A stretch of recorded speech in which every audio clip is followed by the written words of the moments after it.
हाय पिलामाने तो finally Sam's तरफ नुआ लेटेस्ट अनाउंसमेंट आसी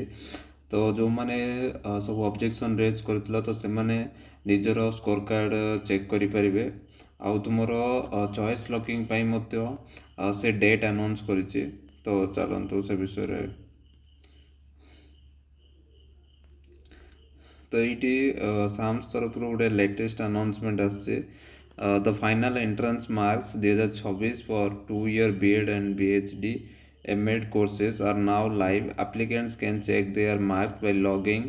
into the student's login using their user ID and password. The eligible applicants can provide their choice looking from 27 July 2026 तो 27 जुलाई 2026 3टा PM ठारू तुमर start हो choice locking तो सहीटा Sam's तरफ तुमको नुआ लेटेस्ट अनाउंसमेंट आसी आउ जो मैंने ऑब्जेक्शन रेज करथिलो से तांकर रिजल्ट मध्य एक्जिस्टिंग स्टूडेंट लॉगिन लो जाइकी तुमर ये मोबाइल नंबर आ पासवर्ड देकी तुम तुमर स्कोर कार्ड को चेक कर परिबो तो तुम स्कोर कार्ड चेक करी तुम केते कौन मार्क रहा तो मत कमेंट सेक्शन में जनातु